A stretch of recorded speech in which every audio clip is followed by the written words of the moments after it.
Research is integrated into PlayMatters design, including formative and implementation studies, impact evaluations, and also cost analysis. We are aiming through research to understand how to deliver learning through play in different settings across the humanitarian development nexus. For the emergency response mechanism that we carried out in northern Ethiopia, we carried out a series of mixed method studies focused on understanding how the program was working, and that included a set of 5 case studies in 5 different schools where we were implementing the emergency response.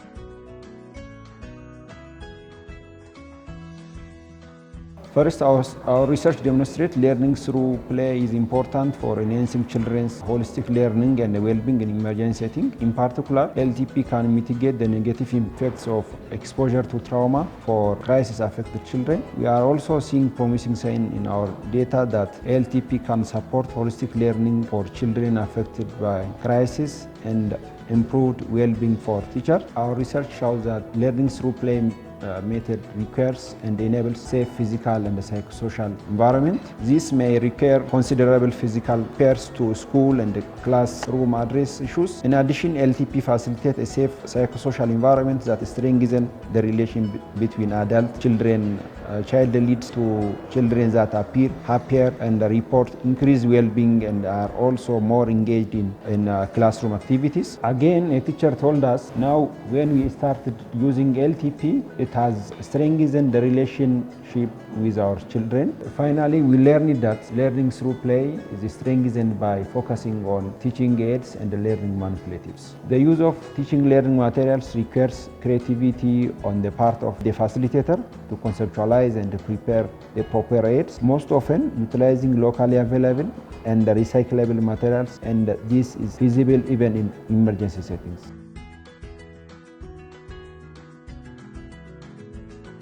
It's not always easy to make learning stick, but within PlayMatters, we have shared our learnings internally within the consortium, and we have ensured that those learnings are adjusting our programming. We are also designing an emergency pack on learning through play for global dissemination based on the learnings that we've collected, and we'll be sharing that widely in March 2025.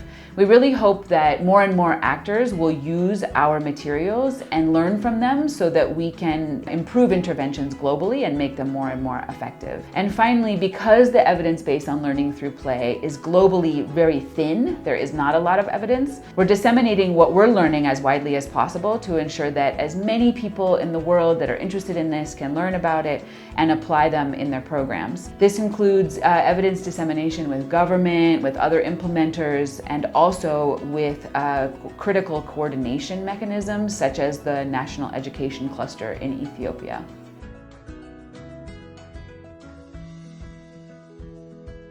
Donors and governments need to encourage implementers to generate evidence. Where projects are being implemented and there is no evidence, they need to inbuild evidence generation so that we can implement projects that are truly impactful. We need to move beyond the idea that it's too difficult to research in emergency contexts. For example, we used a case study design in Ethiopia alongside an analysis of government education data to carry out mixed methods research. As we have done in PlayMatters, we need to do more implementation research, learning not only about outcomes and impacts, but also about processes and delivery mechanisms. Leaders across governments, donors, and implementers need to value and prioritize evidence and learning approaches in programming. Without strong leadership, evidence won't always stick. Lego Foundation is already a leader in this space and providing resources to undertake research. Leaders should push for a stance of collaboration over competition. At all levels, strong coordination is needed to disseminate learning for actual uptake of evidence/learnings rather than reinventing the wheel or making the same mistakes. One of the key things that we have learned that learning through play needs to happen in a conducive, safe environment. Through research, we developed the minimum quality standards that measures the safety of classrooms and the environment where children are learning from.